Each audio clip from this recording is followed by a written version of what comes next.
El tema del día de hoy como que es el de nutrición y alimentación del adulto mayor, estrategias para alimentar de forma correcta a un paciente geriátrico. Vamos a ver desde los requerimientos nutricionales hasta estrategias de estilos dietéticos y adaptaciones de la dieta que se le deberían considerar a la persona adulto mayor. Esto con fines de mejorar no solamente su estado nutricional, sino de evitar el riesgo nutricional, porque como hemos visto, los adultos mayores tienen un alto riesgo nutricional. Primero que nada, como ustedes saben, la alimentación tiene el fundamento de recuperar tu estado de salud, mejorarlo o en tal caso mantenerlo si éste estuviera de forma plena. Pero la alimentación correcta no es el único concepto que te permite una vida sana. Hemos visto que también la actividad física y un descanso correcto son importantísimos y el manejo del estrés emocional y de las toxicomanías forman parte del concepto íntegro de la salud.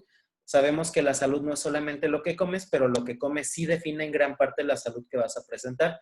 Y es por esto que la alimentación es tan importante para una persona. Ya ustedes conocen las características de la dieta correcta, así que no vamos a ondear en esa parte, pero es importante reiterar que en la dieta del adulto mayor, sin importar las adaptaciones que le tengamos que hacer por su estado de salud actual, debemos procurar que se sigan cumpliendo con estas leyes, todas, tanto que la dieta siga siendo completa como equilibrada, suficiente, balanceada, inocua.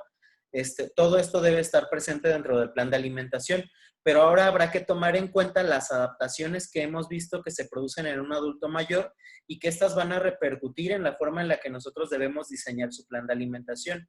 Todos los cambios que hemos visto, como la pérdida de la sensación del gusto, del olfato, los cambios, por ejemplo, en el sistema de masticación por la pérdida de dientes o lesiones orales que pueda tener o disfagia, tendrán que cambiar algunas cosas, como tal vez sea la consistencia del alimento, los ingredientes y la forma de cocinar para poder mejorar su buen apego nutricional, dietético, nutricional.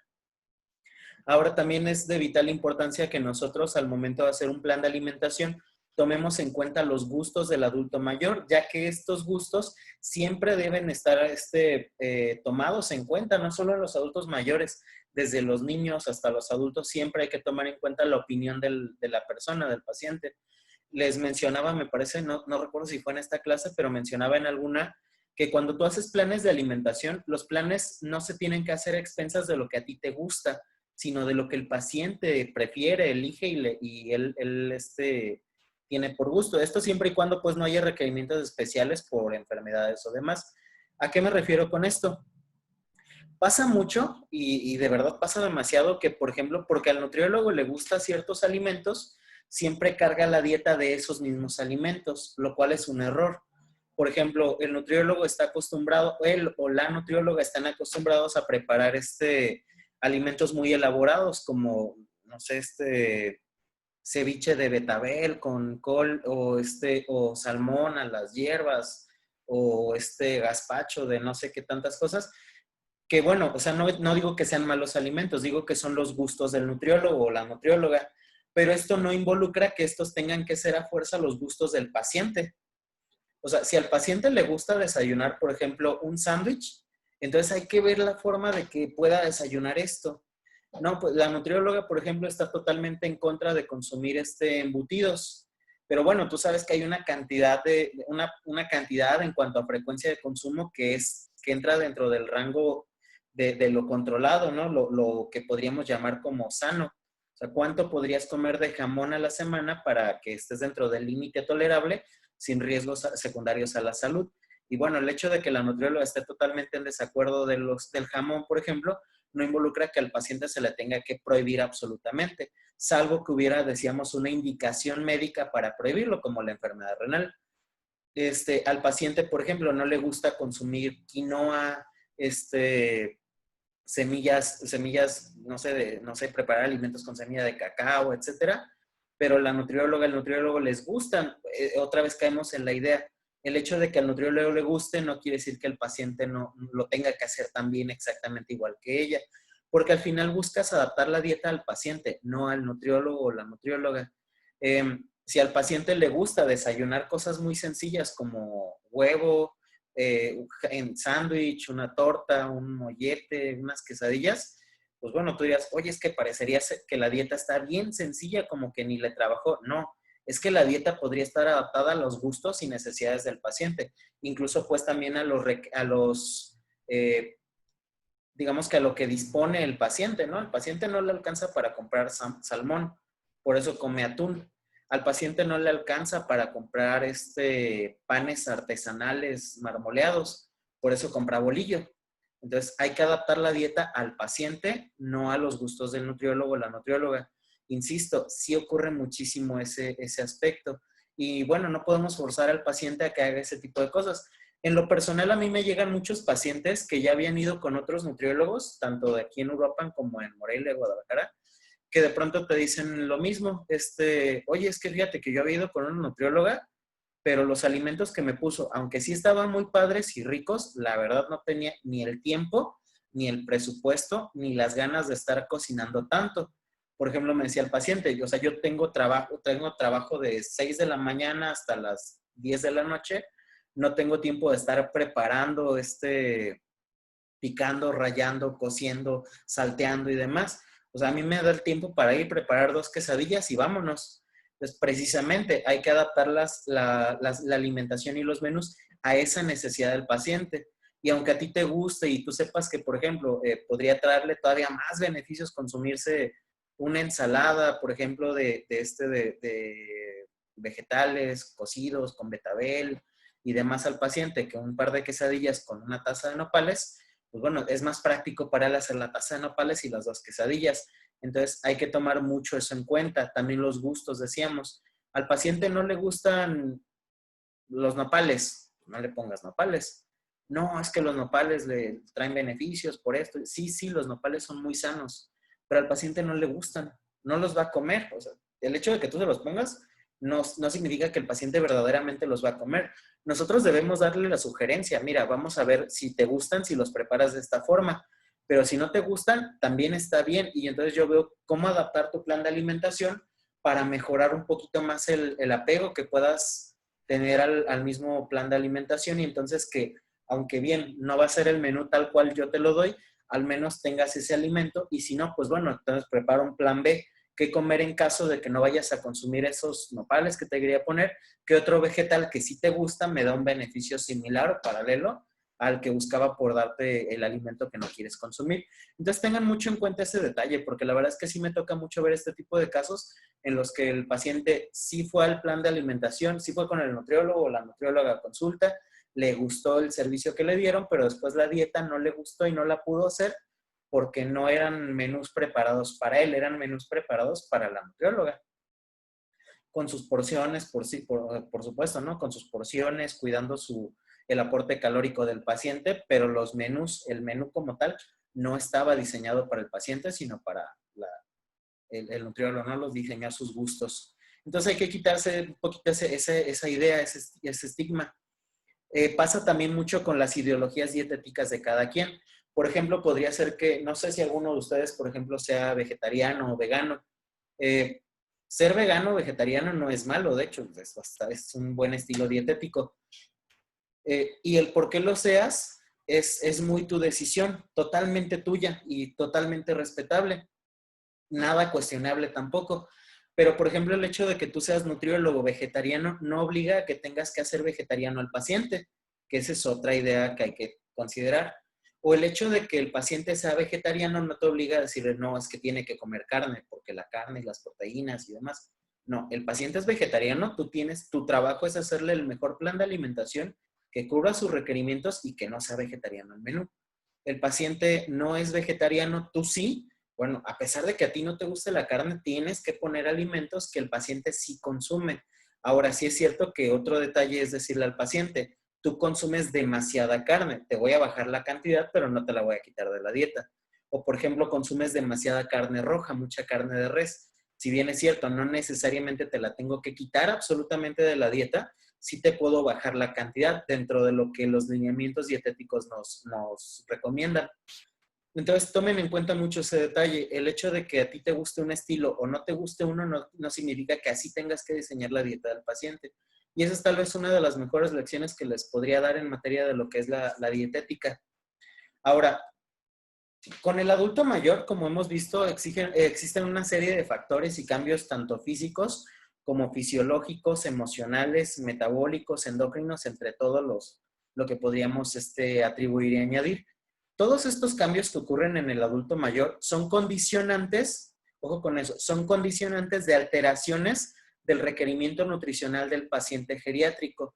Todos los cambios que ocurre y que vive el adulto mayor condicionan una afectación muy drástica y muy importante del aporte de nutrientes, tanto macro como micronutrientes, que nosotros deberemos prescribir en su plan de alimentación. Yo debo tomar muy en cuenta qué está pasando con el adulto mayor, cómo está cambiando para saber entonces qué debo recomendarle en la dieta, cómo debo modificar las IDRs de vitaminas, minerales o las de macronutrientes. Y vamos a ver precisamente esa parte. De antemano, estas son algunas de las adaptaciones que hemos visto en otras clases que ocurren en el adulto mayor y que condicionan cambios nutricionales. Por ejemplo, la disminución de masa muscular o sarcopenia que el adulto mayor experimenta disminuye las necesidades de energía, lo cual es importante. La disminución de la densidad ósea o la osteopenia, aumenta las necesidades de calcio y vitamina D. Recordar que hay alteraciones de la fijación del calcio en el hueso con la edad, así que hay que considerarlas también. La disminución de la función inmunológica aumenta las necesidades de vitaminas B6, E y zinc. La disminución de la acidez gástrica, como la gastritis atrófica que hemos hablado, esta pérdida de las funciones digestivas y de la menor secreción de jugos digestivos, aumenta las necesidades de vitamina B12, primordialmente por alteraciones como la de la secreción de factor intrínseco, también de ácido fólico, calcio, hierro y zinc. La mayor síntesis cutánea de colecalciferol aumenta las necesidades de vitamina D para compensar. La reducción de la biodisponibilidad de calcio aumenta las necesidades tanto de calcio como de vitamina D. Recordar que aquí hay que dar estos dos juntos, porque el calcio solo no... Perdón. Perdón. Porque el calcio por sí solo no logra fijarse al hueso, requiere intrínsecamente de vitamina D. La menor eficacia metabólica del piridoxalo incrementa la necesidad de B6. El mayor estrés oxidativo, que esto lo presentan casi todos los adultos mayores, aumenta la necesidad de antioxidantes como los carotenoides, vitamina C, E y otros antioxidantes. Y el aumento de niveles de homocisteína aumenta las necesidades de ácido fólico, B6 y B12. Entonces, de antemano, siempre que nosotros atendemos a un adulto mayor, hay que tomar en cuenta que, viendo el primer punto, la necesidad de calorías por kilo de peso es menor que en la de un adulto joven. Ahora, las necesidades de prácticamente todos los micronutrientes más populares, como la vitamina C, D, el complejo B, la E, son más altos, así que hay que suplementar micronutrientes, bajar cantidad de kilocalorías por kilo de peso respecto a un adulto joven. Esta es una de las razones de por qué les comentaba, me parece que la clase pasada o antepasada, que siempre es una buena idea suplementarle multivitamínicos al adulto mayor, independientemente de que puedas medir o no el valor de las vitaminas séricas o electrolitos séricos. También siempre es una buena opción suplementar un multivitamínico para evitar o ayudar a disminuir el riesgo de presentar deficiencias y por ende como consecuencia malnutrición. Ahora, normalmente en el adulto mayor se recomienda para el cálculo del gasto energético basal utilizar las fórmulas de Mifflin, y un detalle importante con la fórmula de Harris-Benedict. Hay que recordar que los estudios con los que se diseñó la fórmula de Harris-Benedict, los originales, se hicieron con población relativamente más joven, ¿no? Población de 18 a 60 años. Quiere decir que la fórmula de Harris-Benedict no es propia para un adulto mayor, así que no se recomienda su uso en adultos mayores. Otro detalle importante es que la fórmula de Harris-Benedict se supone que tiende a sobreestimar el gasto energético, lo cual es relativamente un mito porque esta fórmula está diseñada para población físicamente activa. Así que si tú tienes un adulto de más de 65 y además sedentario, la fórmula de Harris absolutamente no es la más recomendable, mientras que Mifflin muestra mejores resultados. Como experiencia personal les diría que realmente yo en adultos mayores no utilizo fórmula de gasto energético, uso método de cálculo rápido. En lo personal, a los adultos mayores, según estimaciones de diversos autores, incluidos Sylvia Scott, en el Kraus también aparece, en el manual de gerontología que les enseñaba la vez pasada, donde aparece también Ana Berta Pérez, el aporte de kilocalorías por kilo de peso oscila entre las 23 y las 28 kilocalorías por kilo de peso. ¿Cómo definir si le damos 23 o 28 calorías? Dependerá de la actividad física. Si tú tienes un adulto mayor con muy poca actividad física, muy sedentario y con poca movilidad, tendrá que consumir algo más cercano a las 23 calorías por kilo de peso. Si el adulto mayor que tienes presenta mucha actividad física, es físicamente muy activo y demás, bueno, podrías darle un aporte más cercano a las 28 calorías por kilo de peso. Ahora, es importante que nosotros calculemos el índice de masa corporal objetivo del adulto mayor, es decir, el peso ajustado. Nosotros debemos calcular cuál es el peso que el paciente realmente debería tener, porque como regla general podríamos decir que a todos los adultos mayores hay que darles calorías por kilo de peso ajustado, no por kilo de peso actual. Es decir, si el adulto mayor pesa 80 kilos, pero su peso ajustado es de 70 kilos, hay que darle de 23 a 28 kilocalorías por los 70 kilos que debería pesar, no por los 80 que pesa. ¿Hasta ahí alguna pregunta? No, profe, Muy ninguna. bien, seguimos.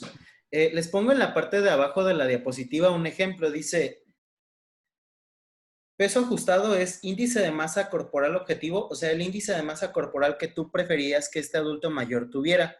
Recordando que el índice de masa corporal se adecua en los adultos mayores, no es el mismo que el de la población joven.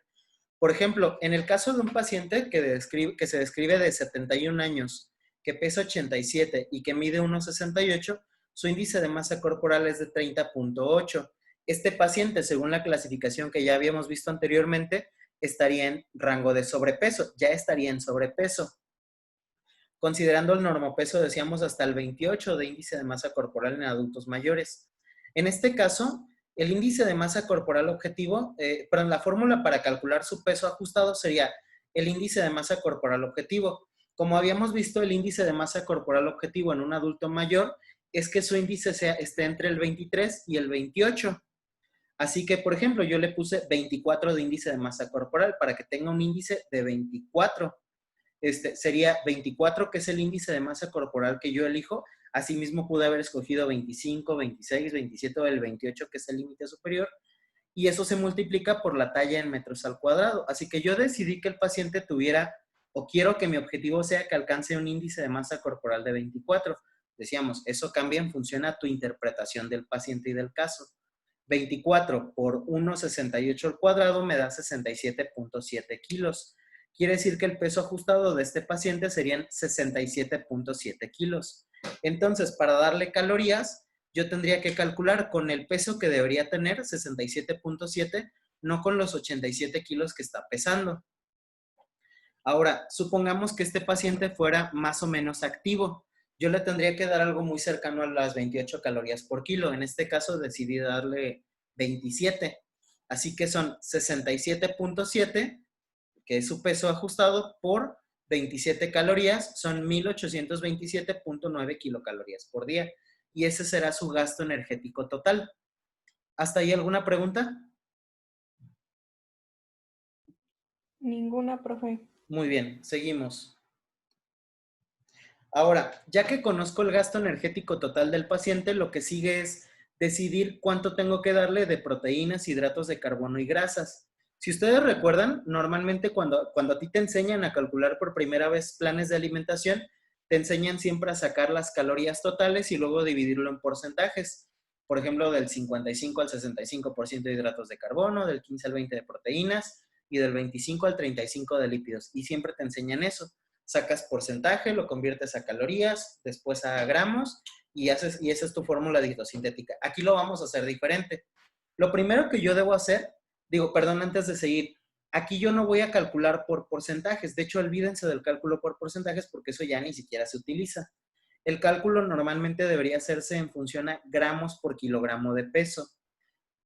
Por ejemplo, empezamos primero por la ingesta de proteínas. Como ustedes saben, los adultos mayores, yo debo checar la función renal a partir de la tasa de filtrado glomerular para poder corregir el aporte de proteínas. Esto ya lo habíamos visto en otra clase.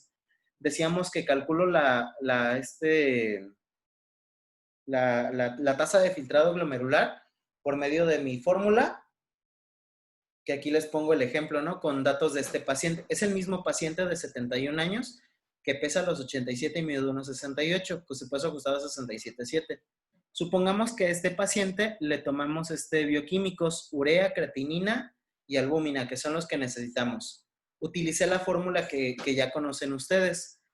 Tasa de filtrado glomerular es igual a 170 por la creatinina, que es 1,1, por la edad, que son 71 años, por la urea, que son 48 según nos reporta el laboratorio, por la albúmina, 3,8 según reporta el laboratorio. Recordad que en este caso, si estos últimos dos datos no se toman en cuenta, si el paciente es mujer y si es de raza negra, se toman en cuenta si se cumple alguna de esas dos condiciones. En este caso, el paciente tiene una tasa de filtrado glomerular de 66,65, esto en mililitros por minuto al cuadrado. Quiere decir que está en estadio 2, más de 60 mililitros. Así que, como tal, no tiene enfermedades renales, solamente un declive por la edad.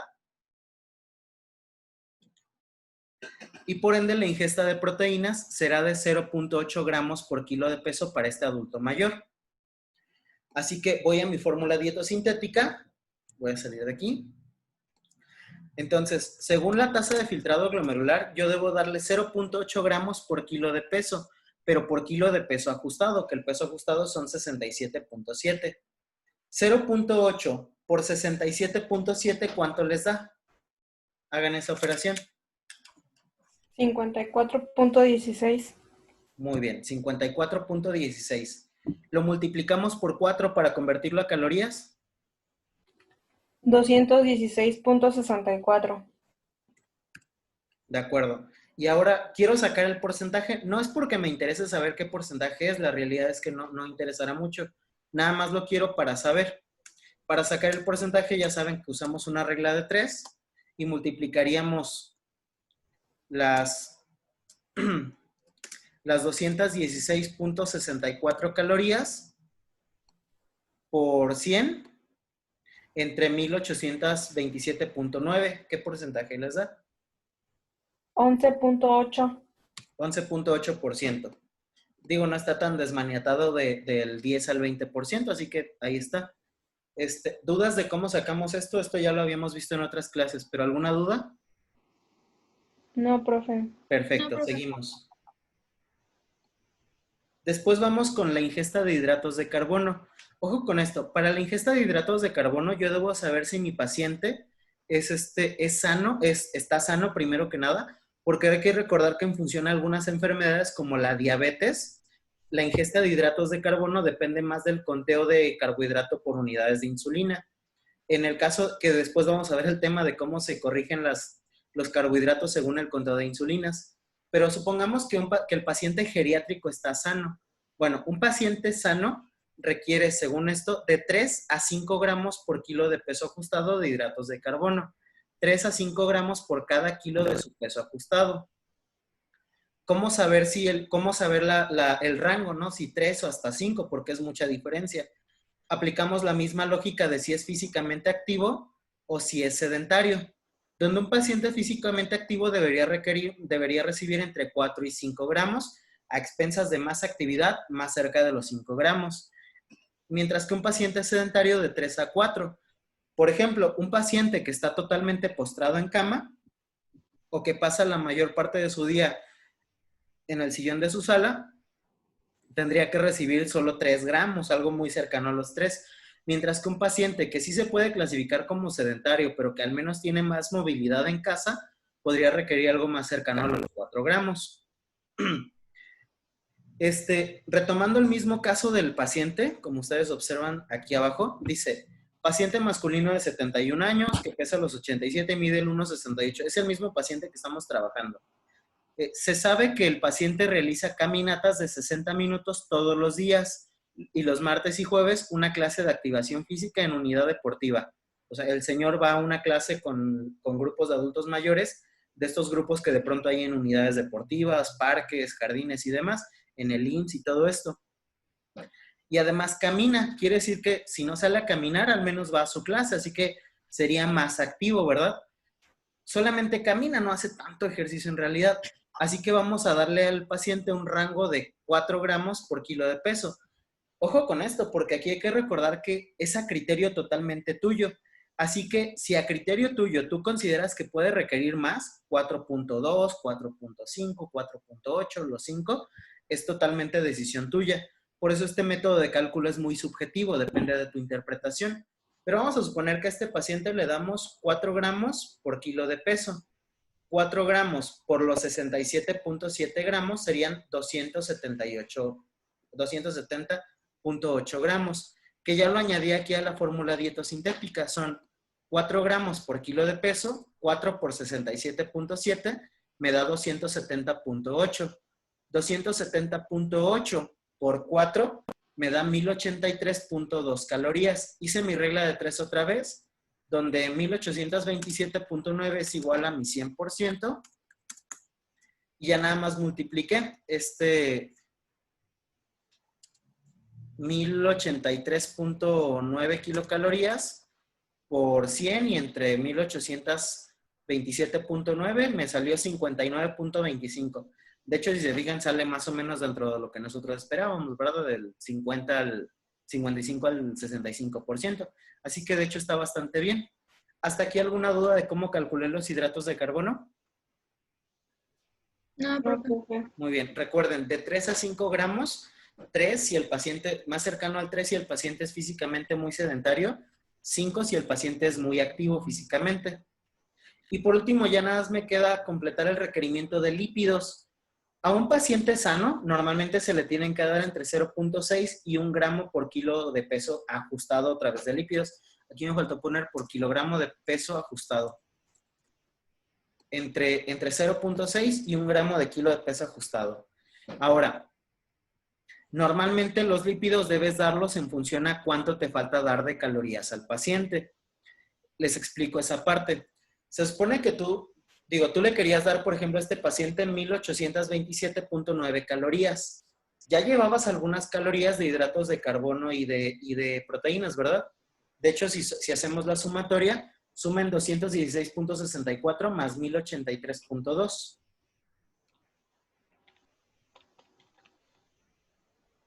1299.6. Muy bien. Ahora, resten 1827.9 menos los 1200 y tanto que les dio. ¿Cómo dijo, perdón? 1827.9, que son las calorías totales, menos las que les dio de la sumatoria de estos dos, de las calorías de proteínas y de carbohidratos. Uh-huh.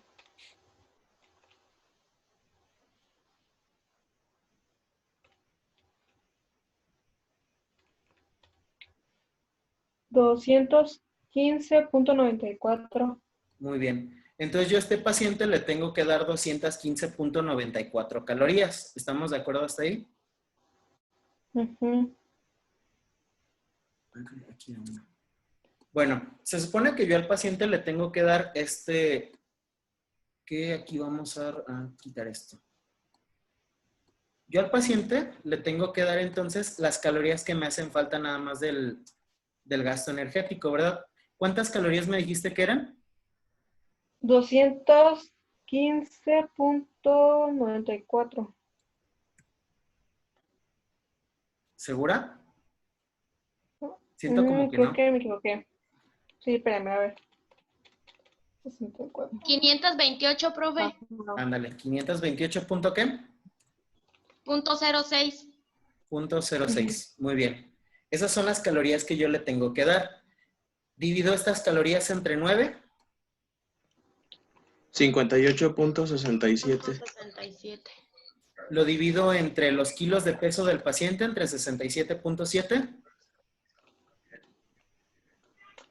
0.86. Ahí está. Está justo entre 0.6 y 1.0. Perfecto. Volvemos a sacar ya nada más el porcentaje para completar. Hagan su regla de 3. 1827.9 es igual al 100% de las calorías. Multipliquen 528.06 por 1827 y entre 100.